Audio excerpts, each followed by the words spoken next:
नमस्कार दोस्तों, मैं ज्योतिर्विद श्याम सुंदर शर्मा स्वागत करता हूं आप सबका। आज हम बात करेंगे मेष लगन की कुंडली के बारे में।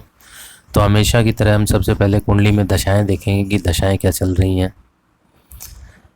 वर्तमान इस कुंडली में चंद्र की महादशा चल रही है, जो कि 14 अगस्त 2019 से स्टार्ट हुई है। और चंद्र की महादशा में मंगल की अंतरदशा चल रही है, जो कि 14 जून 2020 से स्टार्ट है और 14 जनवरी 2021 तक रहेगी। अब हम आते हैं, एक बार ग्रहों की स्थिति पे नज़र डालते हैं, कौन सा ग्रह किस नक्षत्र में है। इस कुंडली में लगन अश्विनी नक्षत्र में है, सूर्य पूर्व भाद्रपद नक्षत्र में है, चंद्र पूर्वाषाढ़ा नक्षत्र में है, मंगल स्वाति नक्षत्र में है, बुध वक्री है उत्तरा भाद्रपद नक्षत्र में। याद रखिएगा, बुध वक्री है इस कुंडली में।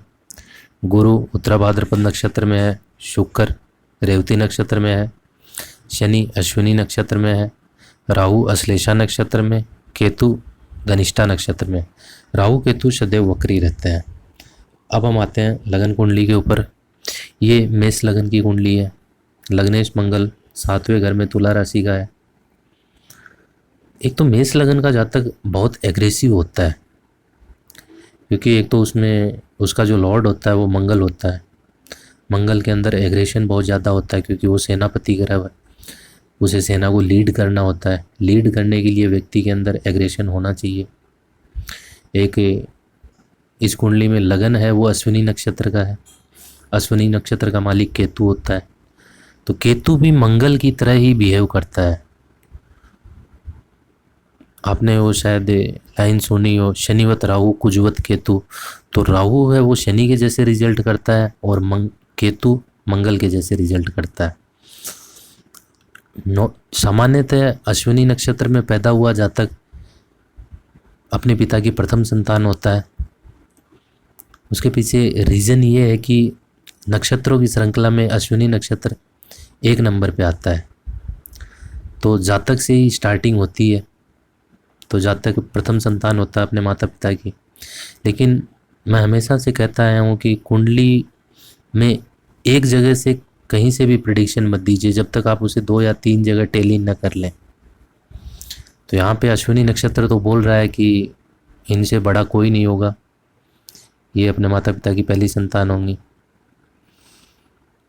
अब इस कुंडली में देखिए कि बड़े भाई का कारक ग्रह बृहस्पति 12वें घर में पड़ा है। जब भी बृहस्पति 6, 8, 12 में आ जाए तो उस जातक के बड़ा भाई होने की संभावनाएं बहुत कम हो जाती हैं। लेकिन यहाँ पे बृहस्पति ऑन साइन है, अपनी राशि का है, इसलिए ये बोल रहा है कि इनके बड़ा भाई होगा। लेकिन चंद्र लगन से देखेंगे तो चंद्र लगन से 3rd हाउस में सूर्य पड़ा हुआ है। लगन से या चंद्र लगन से 3rd हाउस में सूर्य हो तो जातक के बड़ा भाई नहीं होता है 100%। तो अब हमें 2 जगह से ये चीज़ें देखने को मिली। और तीसरी चीज़, 11th हाउस में कुंभ राशि है। कुंभ राशि का स्वामी शनि लगन में चला गया, बड़े भाई के स्थान का मालिक लगन में चला गया, तो ये भी बता रहा है कि इनके बड़ा भाई नहीं होगा। तो ये 3 जगह से टेली हो गई है। एक लगन अश्विनी नक्षत्र का है, तो अश्विनी नक्षत्र का साइन है ना, चिन्ह, वो घोड़ा होता है। एक तो घोड़ा बहुत अड़ियल होता है, बहुत जिद्दी स्वभाव का होता है। एक उसे अपने शरीर पे मिट्टी भी पसंद नहीं आती है, नखरीला बहुत होता है। ऐसे ही अश्विनी नक्षत्र के जातक भी होते हैं, बहुत जिद्दी और नखरीले होते हैं। स्टार्टिंग में इनका चेहरा पतला होता है। पुराने ज़माने में आपने सलमान खान या गोविंदा को देखा है पुरानी मूवी में, तो उनके जैसा इनका चेहरा होता है। लेकिन 40-45 तक की एज तक पहुँचते पहुँचते इनका चेहरा चौड़ा हो जाता है। जैसे कि आपने आज के समय में आप गोविंदा और सलमान खान को देखेंगे तो उनका चेहरा कैसा है। गोविंदा और सलमान खान दोनों ही अश्विनी नक्षत्र के जातक हैं। अभी इस कुंडली में एक विशेष परिस्थिति बनी हुई है जिसके बारे में इनके सवाल हैं। ये स्त्री जातक की कुंडली है। इनके सर पे एक भी बाल नहीं है, सारे बाल इनके उड़ गए हैं। वो स्थिति कैसे बनी, तो पहले वो देख लेते हैं। लगन में शनि बालों का कारक ग्रह होता है। शनि के बारे में ये चीज़ फेमस है कि शनि जहाँ पे बैठता है अपने कारक की वृद्धि करता है। तो शनि जब लगन में बैठेगा तो वो बालों की वृद्धि करेगा, लेकिन यहाँ पे इनके सर पे एक भी बाल नहीं है। ऐसा क्यों? तो देखिए, एक तो शनि अपने शत्रु केतु के नक्षत्र में है और नीच का भी हो गया है, और अपने शत्रु ग्रह मंगल से दृष्ट भी है। बुध एक ऐसा प्लेनेट है जो कि स्किन को रिप्रेजेंट करता है।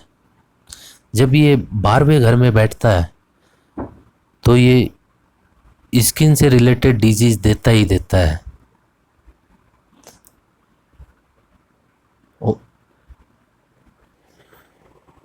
हाँ तो दोस्तों, माफ़ी चाहता हूँ, मैं कोई मिलने आ गया था इसलिए वीडियो को रोकना पड़ा।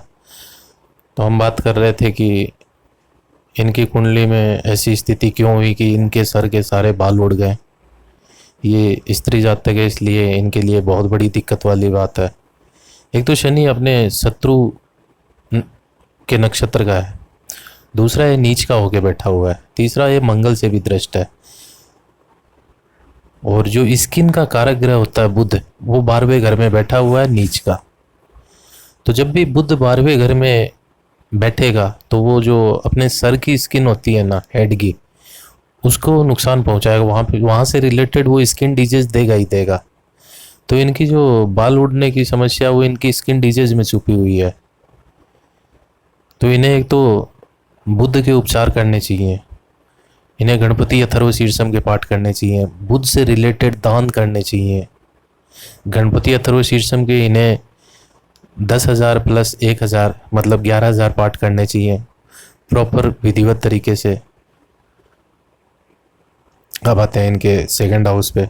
सेकंड हाउस का स्वामी शुक्र 12वें घर में गया है और शुक्र ने नक्षत्र पकड़ा है बुध का। एक तो जब भी शुक्र 12वें होता है तो जातक में शर्मीलापन बहुत होता है, वो शाई नेचर का होता है। यहाँ पे तो शुक्र उच्च का है, चंद्र लगन से सेकंड हाउस का लॉर्ड बनता है शनि, तो शनि भी देखिए नीच का है। तो इनके देखिए चेहरे पे भी कुछ ना कुछ दिक्कत ज़रूर है। एक तो या तो इनके चेहरे पे पिंपल्स तो बहुत ज़्यादा होंगे, क्योंकि जब भी सेकंड लॉर्ड से बुध का संबंध आएगा तो उसके चेहरे पे पिंपल्स हो जाते हैं। और चंद्र लगन से सेकंड हाउस में केतु बैठा हुआ है, तो जब भी चंद्र लगन से सेकंड में या चंद्र लगन से सेकंड में केतु हो तो जातक के दांतों में कुछ ना कुछ दिक्कत ज़रूर आती है, जिसके कारण उसे आरसीटी करवानी पड़ जाती है। एक अगर सेकंड हाउस में केतु हो, यहाँ पे देखिए चंद्र लगन से सेकंड हाउस में केतु बैठा है, तो वो अपने बचपन में किसी विडो लेडी, विधवा स्त्री का लाडला या लाडली ज़रूर रहता है, और उसे नानी की तरफ से कुछ सोने का आइटम ज़रूर मिलता है, अंगूठी हो सकती है, चेन। सेकंड हाउस का लॉर्ड लगन कुंडली के हिसाब से सेकंड हाउस का लॉर्ड शुक्र 12वें घर में गया है, तो ऐसे जातक अपनी वाणी का व्यय बहुत ज़्यादा करते हैं। अब आते हैं थर्ड हाउस पे। थर्ड हाउस जो कि छोटे भाई बहनों का स्थान होता है, तो उसका स्वामी ग्रह बुध 12वें घर में गया है। लेकिन मैंने आपसे स्टार्टिंग में बोला था कि याद रखिएगा ये बुध वक्री है। वक्री ग्रह हमेशा चेष्टा बली होते हैं, अतिरिक्त बल का प्राप्त करने का प्रयास करते हैं। नॉर्मली जब भी बुध थर्ड का लॉर्ड होके 12वें घर में जाएगा, या कोई भी प्लेनेट थर्ड की लॉर्डशिप लेके 12वें घर में जाएगा, तो उससे छोटे भाई बहन होने की गुंजाइश बहुत कम होती है। लेकिन ये बुध वक्री होने के कारण अतिरिक्त बल प्राप्त करने का प्रयास कर रहा है, इसलिए इनको छोटा भाई है। जब भी थर्ड लॉर्ड 12वें घर में जाता है तो जातक के घर में कोई लेफ्ट हैंड यूज करने वाला होता है, इनके घर में भी होगा। अब आते हैं एक सेकंड हाउस लॉर्ड शुक्र और थर्ड हाउस लॉर्ड बुध दोनों 12वें घर में गए हैं। दोनों ही अपनी वाणी के स्थान होते हैं। थर्ड हाउस वाणी का स्थान इसलिए होता है कि ये भावात भावम के सिद्धांत के अनुसार सेकंड से सेकंड होता है, और वाणी का कारक ग्रह बुध वो भी 12वें में चला गया है। तो इनको एक तो या तो बोलने में कुछ दिक्कत आती होगी, या तो हकला के या तुतला के बोलती होंगी, या फिर इनमें कॉन्फिडेंस का लेवल है ना वो बहुत कम है, हीन भावना से ग्रसित होंगी है। अब आते हैं फोर्थ हाउस पे। फोर्थ हाउस में राहु बैठा हुआ है, तो जब भी फोर्थ हाउस में राहु बैठा हो तो उस जातक के घर में कच्ची ज़मीन ज़रूर होती है, मतलब कि ऐसी ज़मीन जिस पे फर्श ना हो। अगर ऐसी ज़मीन नहीं है तो उस जातक के घर में रेप्टाइल्स बहुत निकलते हैं, सर्प, बिच्छू, विषैले जानवर। फोर्थ हाउस जो कि माता का घर भी होता है, तो फोर्थ लॉर्ड चंद्रमा नाइन्थ हाउस में गया है अपने मित्र की राशि में, माता का इन्हें भरपूर सुख रहेगा। फोर्थ हाउस जो कि भवन के सुख को रिप्रेजेंट करता है, भवन का कारक ग्रह शनि नीच का हो गया लगन में जाके, तो भवन से संबंधित इनको दिक्कतें आ सकती हैं। फोर्थ हाउस अपनी गाड़ियों का घर भी होता है, और गाड़ियों का कारक ग्रह शुक्र 12वें घर में जाके उच्च का हो गया है। शुक्र के लिए 12वां घर बहुत ज़्यादा फेवरेबल होता है, वहाँ पे वो एकदम मज़े में रहता है। शुक्र 12वें घर में शुक्र, इन्हें गाड़ियों का बहुत सुख मिलेगा, लग्जरी गाड़ियों का। अब आते हैं 5वें घर पे। 5वें घर का लॉर्ड सूर्य 11वें घर में गया है, और संतान का कारक ग्रह बृहस्पति 12वें घर में गया है। चंद्र लगन से देखें तो 5वें घर में नीच का शनि पड़ा हुआ है, तो ये जो शनि है नीच का 5वें घर में चंद्र लगन से, ये कहीं ना कहीं नीचता तो जरूर दिखाएगा, तो इन्हें पहली संतान का वो सुख नहीं लेने देगा। लेकिन जो दूसरी इनकी संतान होगी वो एक्सट्रीम लेवल पे पावरफुल होगी, बहुत ज़बरदस्त होगी। 5वें घर का लगन से 5वें घर का स्वामी सूर्य बनता है, 11वें में बैठ के अपने घर को देख रहा है, तो इनका जो प्राथमिक एजुकेशन है ना, स्कूली शिक्षा बहुत बेहतर हुई होगी, बहुत बेहतर। अब आते हैं इनके छठे घर पे। छठे घर एक तो मामाओं का घर होता है, ननियाल का घर, तो छठे का स्वामी बुध 12वें घर में नीच का हो गया है, तो एक तो इन्हें ननियाल का सुख बहुत कम मिलेगा, और जो इनके सबसे छोटे मामा या मौसी जो भी होंगी वो हमेशा पीड़ित अवस्था में ही रहेंगी, या तो वो आर्थिक रूप से बहुत कमज़ोर होंगी, अगर आर्थिक रूप से उनकी स्थिति अच्छी है तो वो शारीरिक रूप से हमेशा बीमारियों से घिरे ही रहेंगे, सबसे छोटे वाले मामा या फिर सबसे छोटी वाली मौसी। एक तो बुध जब भी छठे की लॉर्डशिप 12वें घर में जाता है तो जातक का कोर्ट कचहरी में आना जाना जरूर लग जाता है, किसी केस के कारण वो कोर्ट कचहरी में उसका जाना होता ही है जब भी बुध 12वें घर में आए। अब आते हैं 7th हाउस पे। 7th हाउस का लॉर्ड शुक्र 12वें घर में गया है, पति का कारक ग्रह भी 12वें घर में गया है, जुपिटर होता है पति का कारक ग्रह। विवाह का कारक ग्रह बृहस्पति वो भी 12वें घर में, तो इनकी एक तो विवाह की गुंजाइश है ना वो मेरे को बहुत कम लग रही है, मतलब कि इन्हें विवाह का सुख वो बहुत कम रहेगा। चंद्र लगन से जब 7th हाउस को देखें तो उसका लॉर्ड बुध वो भी नीच का हो गया, चंद्र लगन से चौथे घर में जाके बुध चौथे घर में निष्फल हो जाता है। 7th हाउस में मंगल बैठा हुआ है, तो मंगल एक इंगेजमेंट तो तुड़वा ही देता है 7th हाउस में बैठ के, एक रिलेशन तुड़वा देता है। और दूसरी चीज़, जब भी 7th में मंगल बैठेगा तो एक तो जातक के घर के बिजली के मीटर में आग लगती है, दूसरा उसे कोई दोपहिया वाहन टक्कर मारता है, तीसरा उसे गुप्त रोग जरूर होता है, प्राइवेट पार्ट्स के आसपास ईचिंग की प्रॉब्लम हो सकती है, खुजली की। अब आते हैं 8th हाउस पे। 8th हाउस का स्वामी ग्रह बनता है मंगल, जो कि अपने से 12वां हो गया और 7वें घर में बैठा हुआ है, वो भी चर राशि का, और आयुष्य का कारक ग्रह शनि वो भी नीच का होके चला गया लगन में। तो इनकी वो, और लेकिन वो भी चर राशि का है। चंद्र लगन से 8वें घर में राहु बैठा हुआ है, और चंद्र लगन से 8वें का मालिक चंद्रमा वो द्विषभाव राशि में आ गया है। तो ये स्थितियां इनके लिए आयु के लिए फेवरेबल नहीं है, इनकी मध्यम आयु बोली जा सकती है। 8वां घर जो कि विवाह का सुख भी होता है, तो लगन कुंडली से 8वें घर का मालिक मंगल अपने से 12वां चला गया, वो भी तुला राशि का। तो ये स्थिति हमें दर्शाती है कि इन्हें विवाह का सुख बहुत कम मिलेगा। चंद्र लगन से 8वें घर में राहु बैठा हुआ है। जब भी लगन से 8वें घर में या चंद्र लगन से 8वें घर में राहु हो, तो जहाँ तक को विवाह का सुख कम ही मिलता है। 9th हाउस में चंद्रमा है, तो 9th हाउस में जब भी चंद्रमा आता है तो जातक के लाइफ पार्टनर के 2 भाई बहन और होते हैं। दूसरी चीज, एक जातक की पसलियों में हल्का फुल्का दर्द है ना, वो बना ही रहता है। 9th हाउस में जिसके चंद्रमा हो वो मुंह में चांदी का चम्मच लेके पैदा होता है, भाग्य उसका बहुत अच्छा होता है। 9th हाउस का लॉर्ड बृहस्पति 12वें घर में गया, लेकिन वो स्वराशि का है। भाग्य इनका बहुत जबरदस्त होगा, जबरदस्त। इस कुंडली में 10th हाउस का लॉर्ड बनता है शनि। एक तो 10th हाउस में केतु बैठा हुआ है, जिसके भी 10th हाउस में केतु बैठता है उसका ससुराल का मकान है ना, वो कॉर्नर का होता है, और वो मकान बोगी टाइप होता है, रेलवे की बोगी टाइप।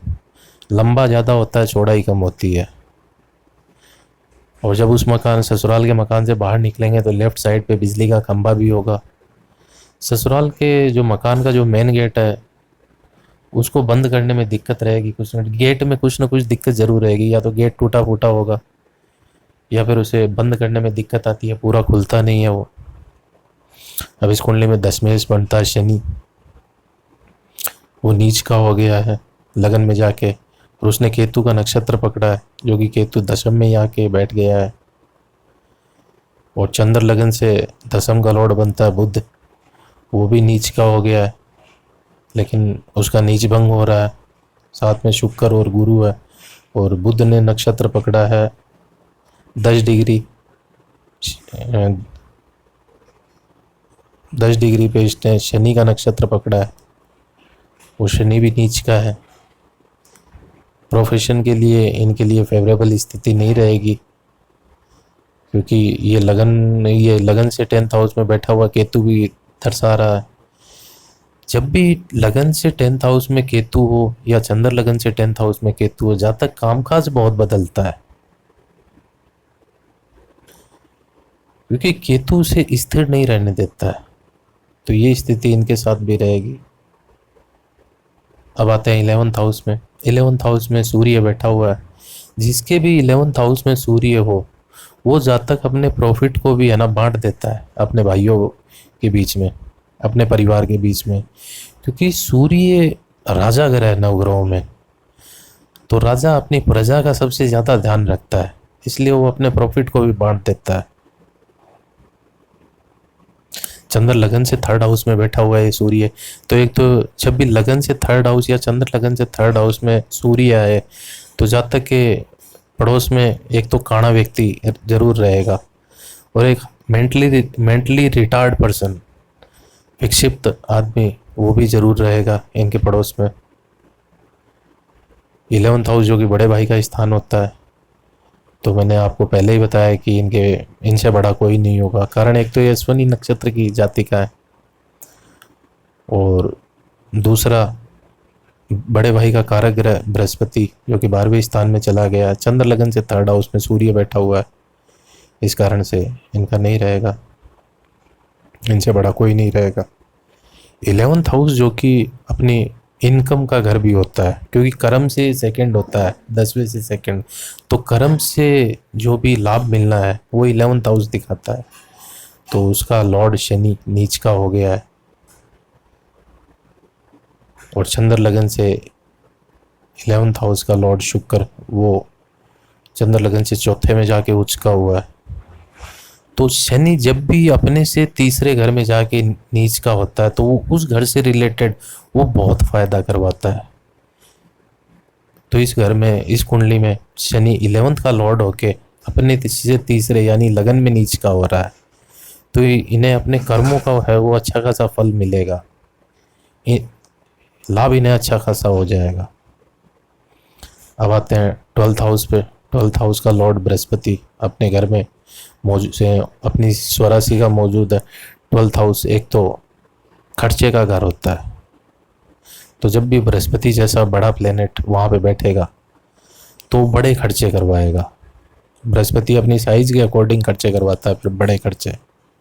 एक बृहस्पति धर्म का कारक ग्रह है, इसलिए वो खर्चे धार्मिक खर्चे होंगे। 12th में शुक्र का बैठा हुआ, 12th में शुक्र उच्च राशि का बैठा हुआ है, तो ये तो निश्चित है कि इन्हें शुक्र सुख सुविधाओं में, भौतिक सुख सुविधाओं में कोई कमी नहीं आने देगा।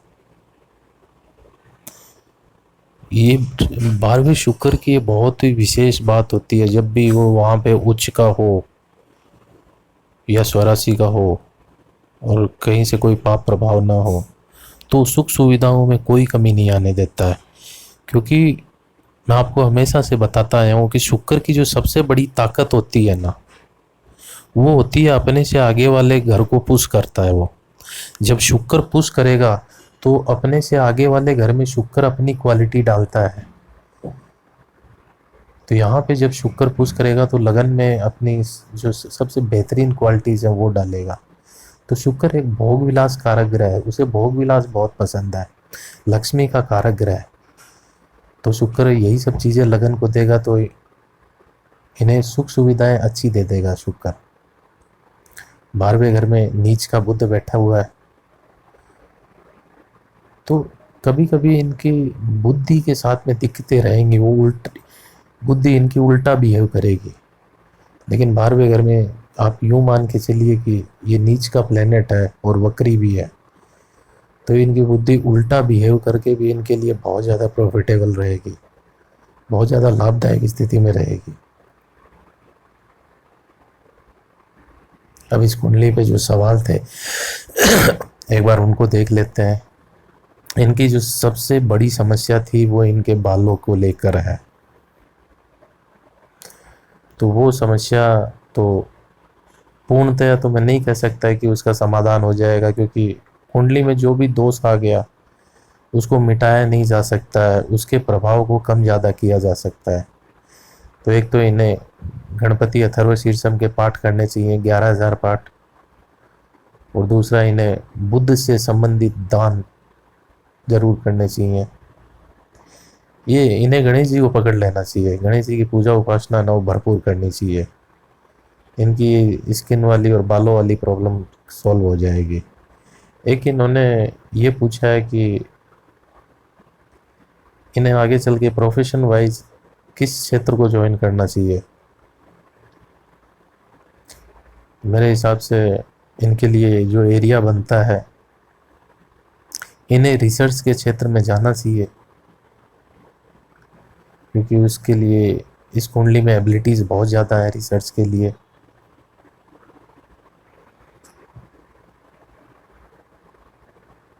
अब मिलते हैं अगली कुंडली पे, तब तक के लिए धन्यवाद।